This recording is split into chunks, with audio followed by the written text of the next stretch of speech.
Joe, we are back here at Newport Beach, and someone else is back to Newport Beach this week.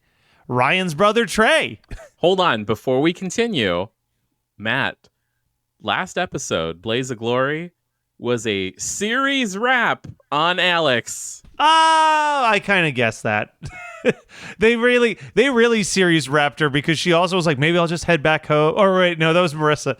There was a second where Marissa was like, I'll just move back home with my mom and, do that. And I was like, man, they're really just taking Alex down a notch. She's like, yeah. Not only am I breaking up with you, I'm walking away from my dream job and moving in with my mom again. Now, the big problem here is that we were getting a lot of great live bands from Alex. And is this the end? Are we not going to see any more live concerts quite with the frequency that we did the first half of this season? It's definitely not it's not giving what they did on One Tree Hill with the club. So or even Buffy. Buffy had the fucking club that was like every other week was like, here's Nerf Herder, here's Biff Naked. Yeah. Here's whatever bands UPN really got a nice paycheck to promote this week. I feel like they underutilized that venue for the most part, but whatever. Once again, I have to read my first note verbatim. Trey's getting released from jail, and there's only 7 episodes left until he gets Mmmwhatchasay at the end of this season. Can we get the rights to it so I can just sing the whole song in the last episode of this season? It's just the whole episode is just Joe's a cappella performance of Hide and Seek by Imogen. Where are we? Could you imagine us not picking that as the song of the episode? Well, hold on. Now that we've been doing this, I'm like, I cannot wait to get to the season 2 finale to see what other bullshit music is in there. Yeah, because it doesn't fucking matter to anybody. There is never... I don't think there was another song more iconically used in a moment of television during my entire high school or college experience where, like, everybody was aware of this song and how it was used. It has not come close since. No. Like, I think maybe the closest for me personally, but again, it didn't have the wide appeal as the season 2 finale of the OC, was in season 1 of The Newsroom on HBO, where they used Fix You. Okay. I've also heard... And I mean, I like this song already, and I'm really liking the show. I'm almost done The Bear. But the usage of the song New Noise throughout the show The Bear by Refused. I know people have been like, that's one of the best usages of that song ever. Like, just anytime that he's getting stressed out, you hear like... Yeah. Anyway, amazing line early on. I think it's even before we get the California theme. Sandy and Kirsten are having a conversation about Sandy taking Ryan to meet Trey as he gets out of jail. And Kirsten's like, are you sure this is a good idea? And Sandy goes, you're afraid I'm going to want to adopt him. What is it? He's 20? Is that the age? Yeah, he's like, he's 20, so that can't happen. He's 20 and an ex-con. No, this one is 17 and, just had some trouble. Had me as a lawyer. But then they invite him to live with them for a little bit, which is like not that much different. Like I know that Sandy's heart is in the right place, but I also know how this all ends for this guy. So I'm like, this may have been a time where Sandy was probably wrong. Possibly, yes. But you know who else is back? My boy Zach. Zach Attack is back. He is the only flawless, unblemished character in this show. Now, this aged very poorly. I wrote, yay, Zach met someone. I hope these spoiled Newport kids don't ruin it.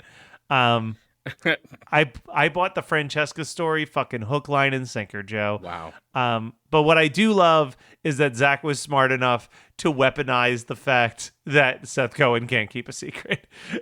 I mean, everyone's playing checkers, and Zach really is like, he's out here. He could have been a villain. Like, I would have bought Zach as like the next villain. He is so, I said last week how whenever a couple has to break up, they need to dean the other person. And Zach seems to be the only exception to that rule.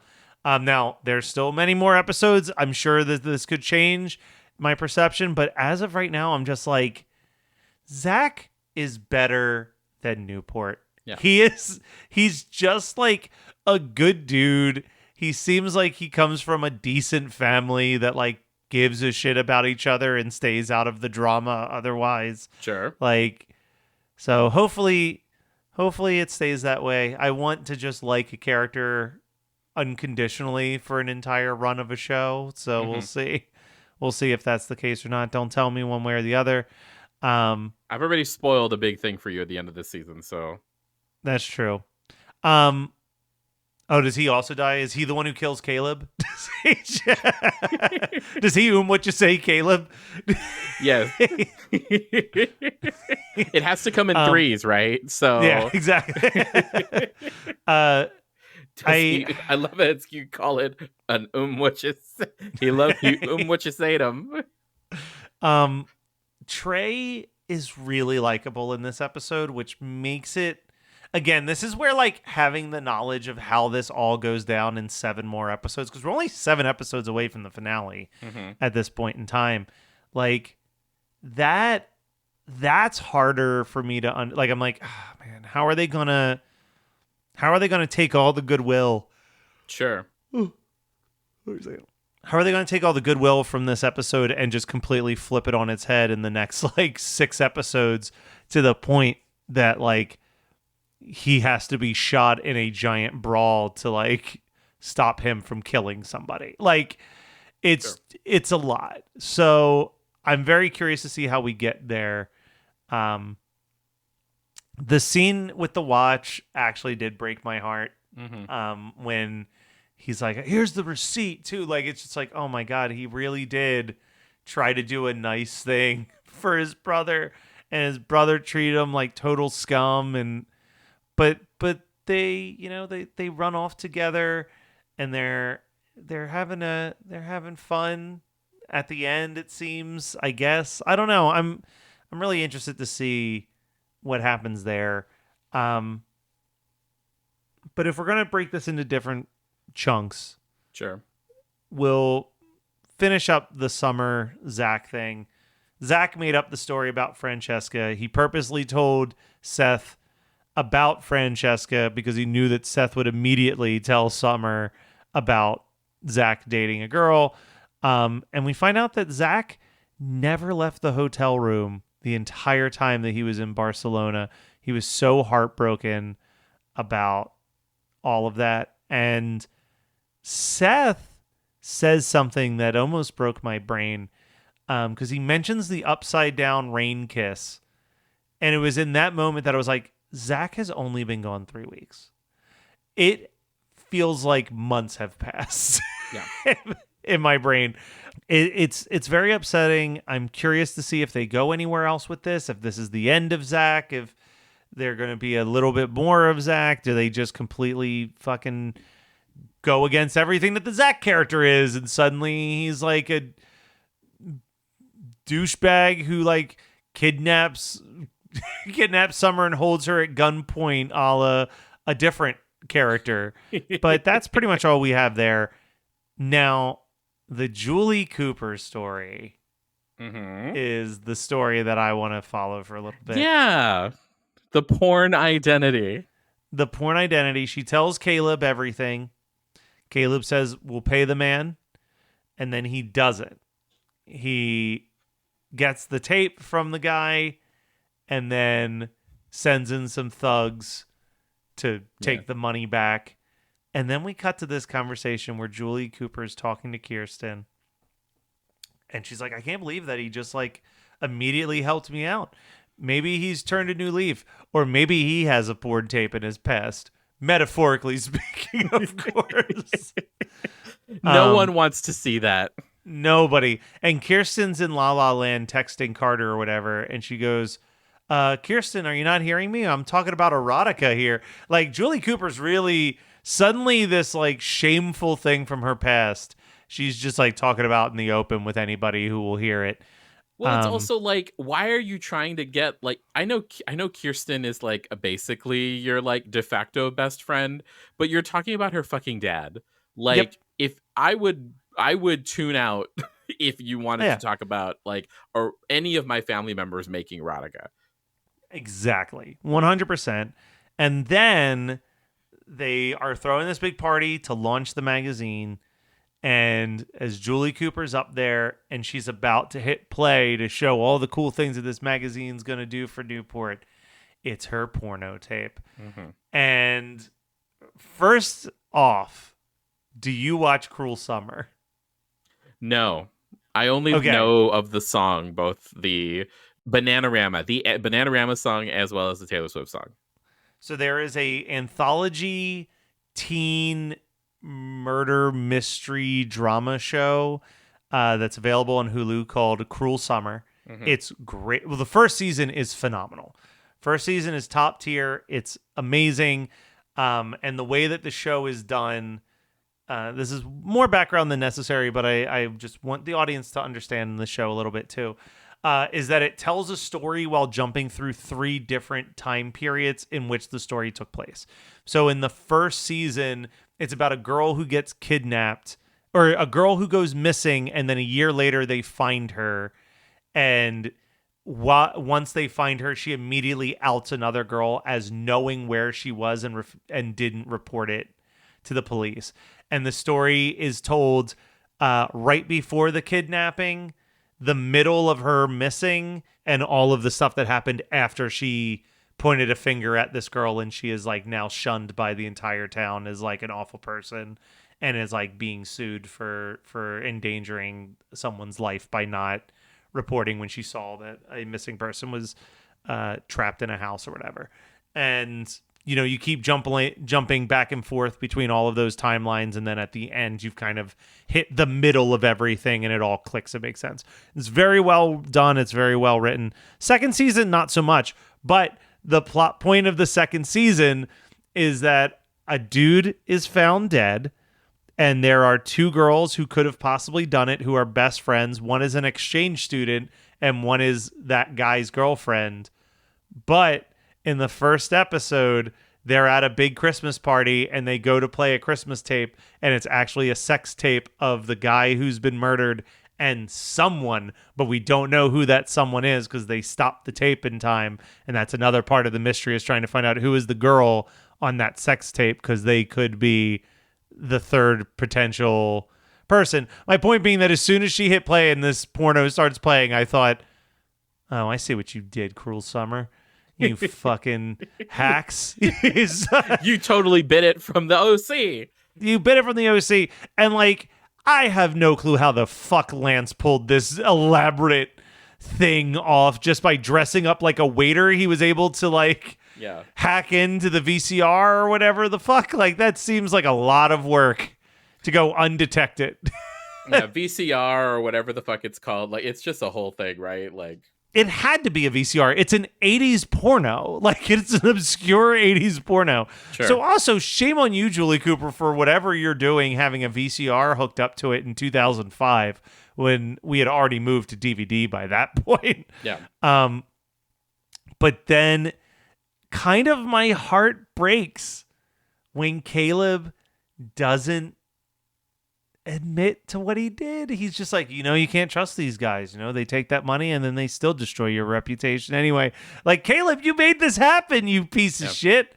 Who doesn't know who Jerry Garcia is somehow? My favorite throwaway character plot point for Caleb this entire episode is he doesn't know who Jerry Garcia is. I'm sorry. I'm just thinking about Alan Dale, who plays Caleb Nickel, completely being like a deadhead. Like, yeah, he loves that song. Ripple, Touch of Gray, Hell in a Bucket. He loves it all. He loves it all. But that's, I mean, do you have anything else you want to throw in there on the Lance?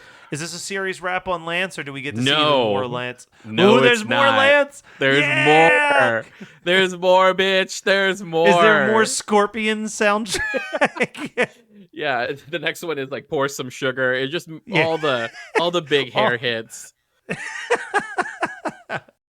We're making an ad. Napping ad. I hear that Gary Sinise is free. Oh, okay, great. He hasn't worked since 2020. So, what would be the script that we would have Gary Sinise say for the Napping Through Happy Hour podcast? Listen to this damn show. Damn it. The Napping Through Happy Hour podcast, brought to you by Geekscape. Real life, real drama, real time. I'm Gary Sinise. That's the ad. That's the ad. That's the ad. Look, I honestly think that we're done. I think contemporarily we might be done with like sex tapes. I say that as soon as I said that, I realized that there was a sex tape plot on the current season of The Morning Show on Apple TV Plus. There's always a sex tape subplot, and I feel like that subplot's going to run out of steam real soon because people care less and less. Yeah. Everybody's got a damn OnlyFans in this day and age. Like, who cares? Oh, I just found out apparently how you like get around saying OnlyFans on TikTok.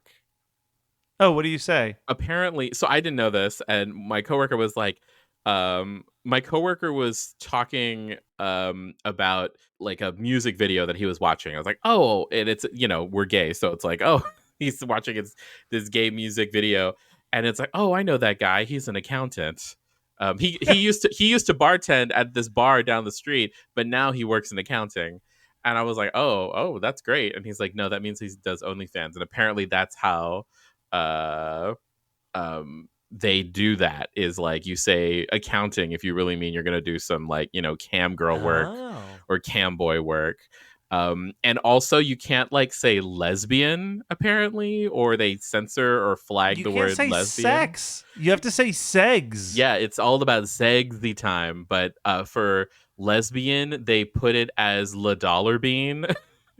LE the dollar sign and then BN, like so weird. So I'm weird. Like, oh my god, like that's my next drag name is La Dollar Bean. Like you should absolutely be La Dollar Bean. I love it. I love it. All right. So lastly, Trey is upset because Ryan doesn't believe him about the watch. He goes back to Chino. Marissa and Ryan go to talk to him. Trey leaves him alone in the bar for an extended period of time. Mm-hmm. Ryan and Marissa finally conclude that he's not coming back to talk to them. They get up to leave. Some guy tries to buy Marissa a drink. He must know her. He must know her. You bitch. They get into a fist fight. Suddenly it's a 3-on-1 brawl against Ryan, which is wildly unfair. Trey comes busting in the save today. Starts choking out the dude with a pool cue. And in the lamest piece of tough guy acting I've ever seen, Trey points the pool cue at everybody as he leaves and then dramatically mic drops it on the way out. And I'm like, that is not as cool as you probably think it looks there, Trey. And then they run to the car to the sounds of the only song in this entire episode, Havergal, New Innocent Trio Allegory. Sure. And they argue over who gets to drive home. And then they all go home for a family dinner at the Cohen's house. Sandy's wish comes true. Yes. Trey is so fucking hot. This actor is like, it's the lips. Like he's got those DSLs. Look it up on Urban Dictionary, folks, for you heteros. I think some people can break that code. That anagram that you just gave. Yes, he's got those DSLs going on. He's like, he has that like low straight guy voice that's sort of monotone. He's like, you know, yeah. And I'm like, yeah. He's kind of the slightly more dialed up on the rough trade meter than like on that. Like Ryan is like, you know, just Ryan's like center, so Trey is like just a little dialed up just like a notch more. Yeah. Well, Joe, like I said, we don't really have a song of the episode this week because there was only one. De facto, I guess it's that, or it's just California by Phantom Planet for the third time. So finally, pop culture promotions. Hopefully, in an optimistic world, the actors' strike has wrapped up similarly to the writers' strike. We'll still be cautious and not talk about stuff currently in theaters right now or anything like that. But, a show that I love wrapped up its final season on Netflix this year, and another one that kind of went out with a whimper more than a bang from the public standpoint. Anyway, I didn't hear anyone talk about it. Did you ever watch Never Have I Ever, the Mindy Kaling show? Oh, I didn't know you were going to talk about that show. I did watch it. I believe I finished it. See, that's how not memorable it was. That's what I mean. It wasn't, and I really did like that show. I think that Atypical to me is still one of the most underrated shows that Netflix has ever produced. I think that was like a flawless series. Like, it never hit a lull. It always had a nice blend of comedic and sincere and dramatic. And Never Have I Ever did hit a lot of those beats for me. But it definitely hit the beats stronger in the first 2 seasons and then kind of petered out towards the end. But I still think it's a great show. I think it's a show that people should watch. And I don't even think people were talking about it when the first season aired. No. They certainly weren't talking about it when the final season aired. No. So I just wanted to kind of use the platform that we have to just shine a little light on that. If you're looking for, a show that you can knock out in 40, 30-minute episodes, like, Never Have I Ever is worth your time, I would say. But if you haven't watched Atypical, prioritize that way above it. But look at you having 2. Yep, cheating. Cheating. I'm it's a our sassy show. We bitch. can do what the fuck we want. So Matt, my pop culture, thing that I'm obsessed with right now is Matt Rogers, who is of the podcast Las Culturistas. I've been listening since their first season, since their first year of being in existence. I'm so they're the podcast that I have this thing. It's kind of, I call it like a podcasting curse, where if you see a podcast, like a live taping of a show, it's most of the shows that I've ever seen live, or like the hosts do a recording live, I like stop listening because I just like it peters out for me. It gets too popular, whatever. Las Culturistas is the only one where I'm like, give me a ticket, give me another one, give me another one. No, Las Culturistas is the only one still going on. That's Las Culch and Gilmore Guys. I am so excited to say that, like, Matt Rogers, who has had this comedy show that he tours around Christmas called Have You Heard of Christmas? The point of the show is that he does a holiday music, comedy holiday music, to celebrate the release of his album, but it's not like a real album. He's just, doing it. This year, he is releasing the For Real album and going on tour with it. And he has music videos up. Like, it is so fantastic. So I've been seeing Matt Rogers do this show. He first brought it to LA in 2019. I saw it in December of 2019. And excluding the lost year, including 2020, 21, 22, and again later in a couple months, I will go see it again. Like, I've been, anytime it's in LA, I'm like done there, and it's become a really fun Christmas pastime. So let me tell you something real quick about Christmas 365. So we're officially in the point where we're not accepting any guests right now.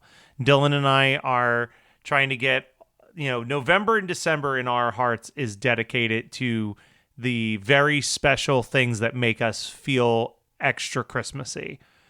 But then January, February, and sometimes a little bit into March is us recapping all of the new Christmas stuff that came out, be it new music, new TV specials, new movies, etc. Do we need to have you on Christmas 365 to talk about this Matt Rogers album? Fuck yeah, you do, because he also, last year, he released it as a comedy special on Showtime. Ooh. Okay. So like they released so he's playing the long game with this bullshit. Like he's only toured the live show, and then he toured the live show and then released a special, and now he's releasing the album, which is the crux of the entire joke. And it's like full production too. So like the first song is a gay club song called Also It's Christmas.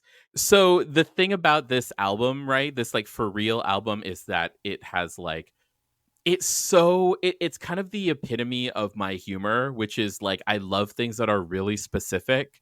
And even if it doesn't mean anything to anybody or to me, I just love something that's just like so specific that you have to kind of do research about. And he has this song where he talks about how the song Where Are You Christmas is written by Mariah Carey. And so he does a like Mariah Carey early 2000s R&B ballad where she kind of really leans into the R&B sound, but it's from the perspective of Martha May Whovier as the hottest who up in Whoville. Oh, Matt, I'm going to spam about you. This song. I'm going to spam you so hard with like YouTube videos right after this. Like I can't wait. I'm excited. And I've been telling people like, hey, as like someone who has a horror podcast and is like a spooky gay, like I really should not be consuming anything Christmas right now, but like you let those Christmas wings fly, as I say, and Dylan with Christmas 365. I'm in a holly jolly spirit. I put together a Christmas party playlist yesterday. Oh my god! Because I planned to have a Christmas party in like early December, and I'm like, well, I got to get that playlist perfectly curated before then. But yeah, I know that no one listening to our show wants to hear that bullshit, so we'll. But yeah, so early November then, very soon from this episode coming out, keep an eye out for that Matt Rogers Christmas album. And next week, just keep an eye open for more of these goddamn white people problems.